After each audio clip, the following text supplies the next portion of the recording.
Hey guys, welcome to My Doggy Pack. I'm Kesh. And I'm Steph, and Coco's here by our feet. She's keeping us company. And today we're going to talk about the 10 most important things we use for Coco. The first one is the Noxgear light up harness. And we use that pretty much every night. Yeah, we use it every night because Coco is very dark and she's like not, she's brindle color, so it's more, she camouflages better than if she was just black, right? Like she completely blends into the background, and we like to go with her off leash at night a lot. So when she runs around without the leash, people just get startled a lot of times because they don't know that there's a dog there, and then she just appears out of nowhere, and it just seems That's happened so many times. Wearing the harness is very useful too because it makes her look more friendly. Yeah. So a lot of people are more willing to come up to her, pet her. Yeah, exactly, or not be scared of her. That's the most important part. Yeah. So it has a lot of reflective material on the harness itself, and then it also has lights. And the reflective material is really useful because if she gets in front of cars or bikes that have lights, then she becomes even more reflective. She becomes like a blazing star. Like it's just hard to ignore her when she's in front of your headlights. And the other thing that's really good about it is that it has really good battery life. Like we use it for maybe 2 weeks every day, and we go on maybe 40-minute walks every day, and we don't have to recharge it at all. It lasts for a pretty good time. So number 2 on our list is the e-collar, and we use that occasionally, mostly on hikes, when we go for our nightly walks, as Kesh mentioned, and we use it just to be off leash. It's great because Coco is a spaz sometimes, and she needs a little bit of attention. Like even if we call for her, she won't turn around. So it's what is it called? A vibration. It's a vibration on her neck, and I'll show you right now. It's this e-collar that gets put on her neck, and the vibrations come from these little prongs on. Is it prongs? Yeah. And it's Let's great. try it. Like it's sure. Let's try it. So you turn it on with there's a red. I don't know if you guys will be able to see it. There's a red dot on the back of the remote, and then there's a red dot on the collar itself. And then when you touch the two, it turns on the collar, and the collar turns green.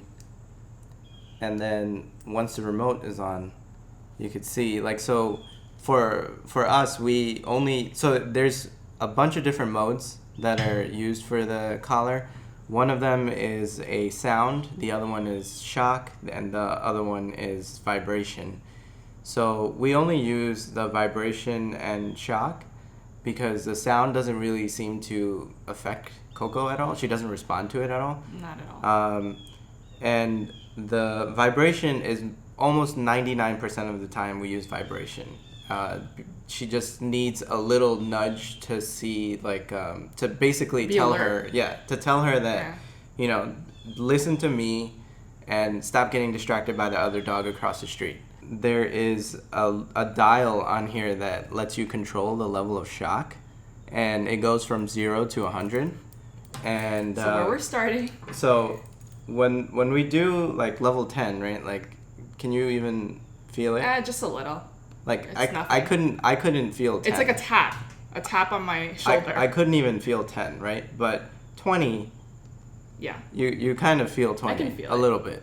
It's like a static electricity. Yeah. It feels like that.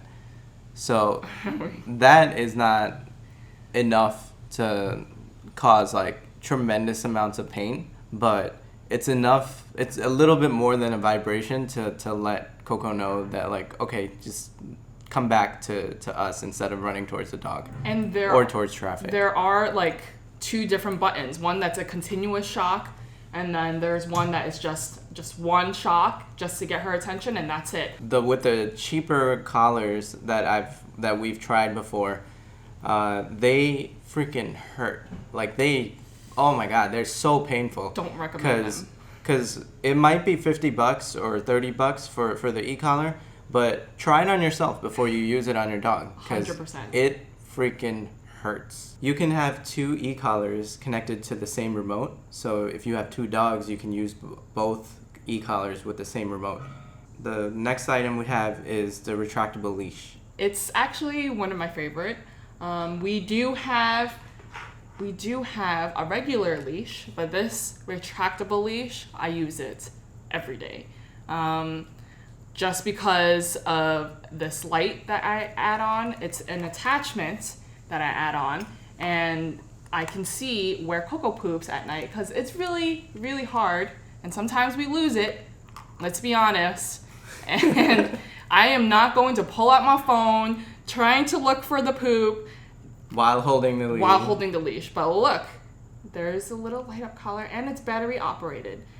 If I need, also, there's some streets in our neighborhood that get really dark, and so it's just nice to have this little hazard light so people see me also. That's off. Oh, it's a constant light. And then I also added on the attachment for poop bags. So this is actually a multi-use. It's meant for poop bags, but it's also meant for treats. So there's actually a cover here. You can actually add it back on and put your treats in here. So it could be whatever you want. I usually, most of the time, use it for poop bags. But it has your 3-in-1, one leash, and use it daily. It's amazing. So number 4 on our list is the blanket, and we use this in combination with the place command. So what we do with Coco is we put this blanket on the couch and have her place there. So what place does is basically it's to let her know that, hey, this is where you're gonna stay until we let you go. We released you. Yeah, so until we release you, right? So a lot of times what we do is we put the blanket on her cot and just have her placed there so that when we're eating dinner, she's not begging us for food, she's not bothering us. Number 5 on our list is the car covers. So there's 2 types of car covers. There's the one that goes in the back seat and then one that goes in the trunk. And if you have an SUV, the trunk one is really useful because you can use it you can just keep it there the whole time. Everyday use. Yeah, and you can use it just to keep your trunk from getting dirty, because it basically doubles as a mat. And the one for the back seat is pretty good if you want to keep your dogs close. We use it a lot in the summertime for Coco because she likes to be in the back seat, and then we kind of just leave the top part that covers the seat on, and we don't fully put it up so that she can have access to the air vents for the AC. And the back seat one we use a lot if we have Coco and another dog with us. If we have multiple dogs. Yeah, if we have multiple dogs. Yeah. But we especially love it after hikes because they're all muddy. They've ran all over dirt and brought in so much dust. So it's definitely one of our favorites during a hike, just because they're just so easy to take care of. You throw them in the wash, like I said, and you're ready to go. Okay, the next item on our list is the wet wipes. I used to use Nature's Miracle wipes that cost about $6 to $10 a pack for a pack of 50. And now I've found a whole new area, which is just the Berkley & Jensen or Kirkland brands, and they're just baby wipes. They're regular baby wipes. So for a pack of 900 wipes, I'm paying around $16 to $20. All right, so number 7 on our list is the paw washer and the microfiber towel. Yes. So the paw washer, this thing is amazing. Like, it changed my life.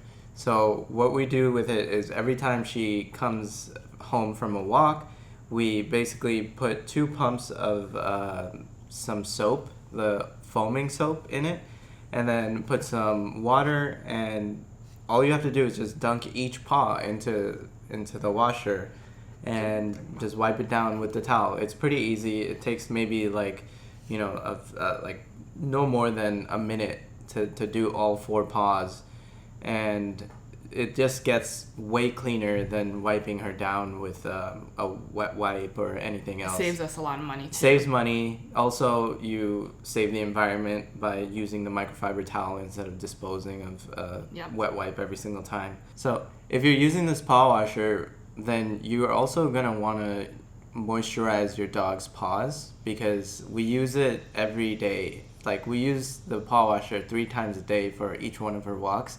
And she gets a lot of soap on her paws, so that dries out her paw a lot. And so once a week, I'll use Vaseline on each of her paws right before she goes to bed.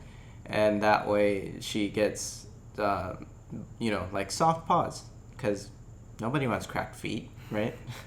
So the next items on our list is the shampoo and conditioner. I use this FarmPet Herbal Pet Wash first, because it has tea tree, eucalyptus, aloe vera, and vitamin E. So when we first adopted Coco, she had a lot of skin issues. I didn't know how to take care of her.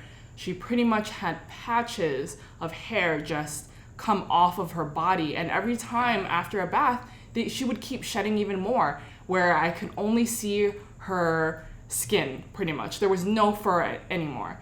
And so I went to the vet. They gave me medication to give her, allergy medication, on top of medicinal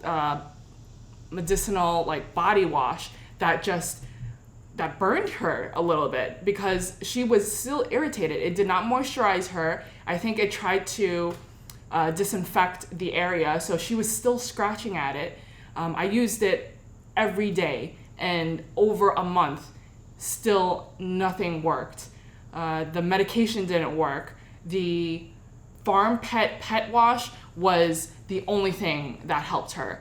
Honestly, it soothed her skin, it moisturized her skin, and she was not scratching after a week of use. I used it I had to use it every day, because she was just scratching it she was scratching her body so often that I just felt so bad. She had red marks all over her body, and this was definitely a lifesaver.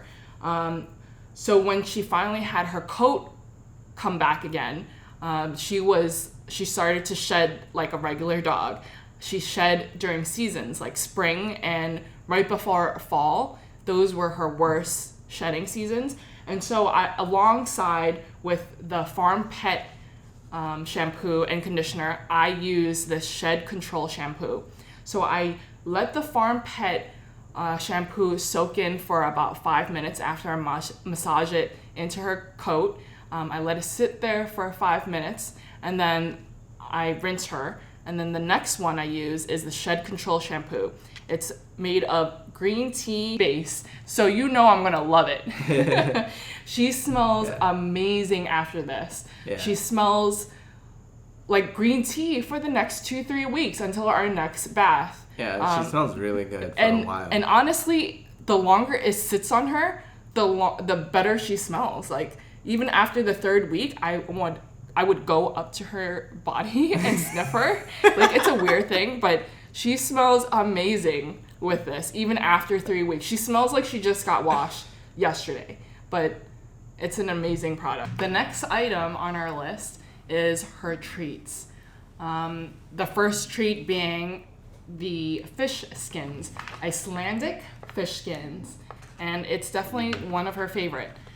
She doesn't get it all the time, but occasionally she gets them as treats, and it helps with her skin. So the really good thing about the salmon skin is that it's just simple ingredient. It's just one ingredient, right? It's just the salmon skin. And it's also pretty tough for Coco to just like chomp down on it and eat it in 2 seconds. So it keeps her busy for like a good 10-15 minutes while she's like softening it up before she finally eats it. So it's a good treat to keep her busy for a little while too. That's true.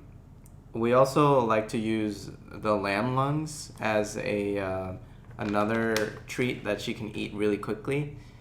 We use this on our hikes, and she really loves them. Like they have a pretty cool texture to it. It's a great training treat too, because you could break it up. You could break it apart. Yeah. It's pretty like, big. They're long, but then you could break it apart for training. Yeah. And so they're just easy to use. She loves these too. These were her first favorite. Crunchy on the outside, yes. Soft on the inside. Yes, exactly. Number 10 on our list is the raw food diet. This is really like one of the most critical parts of Coco's well-being, and it also keeps her very happy and healthy, and that's why she's one of the other reasons she's really shiny. So what we feed is canine cravings. They offer a variety of flavors. There's chicken and vegetable, there's beef and vegetable, there's duck, there's fish. I do a mix of all of them. We usually just buy in bulk first, and then we kind of just give it to her as the weeks go on. Like, she gets a mix of things. She gets fresh fruit, usually put in there too. She gets some frozen fish sometimes, some sardines. But the main food that she eats is raw craving. They have been a huge benefit to Coco, her coat, her gums, everything, her well-being. The farting has been eliminated. Oh yeah, completely. This was like a long ongoing thing. Oh, like Coco my God. was so gassy on kibble. Everything. She was super gassy on kibble, and then she was still pretty gassy on cooked food. But now that she has raw, she does not get gassy at all. It was embarrassing. Like, we had friends over, and she would constantly fart, and I was embarrassed for her. Better out than in, I always say. So another thing with Coco when she moved to raw is that she got a lot more muscular. She has a lot more energy, and she's a lot more muscular, and you could see like how strong she is when she actually plays. And she pulls with all her weight. Like, she's like 45 pounds, but she feels a lot heavier when she's like pulling you.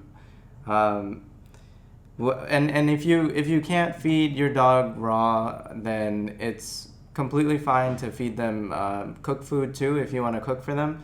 But you know, everyone has a different budget. Everyone has different choices to make. Exactly. But if you can only feed your dog kibble, then try including some green leafy vegetables in the kibble, because that will also help with your dog's health.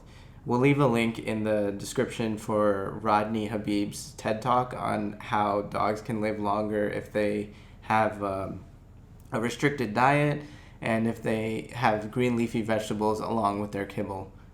If you want to see more videos like this, comment below, and we'll see you in the next one. Bye. Bye.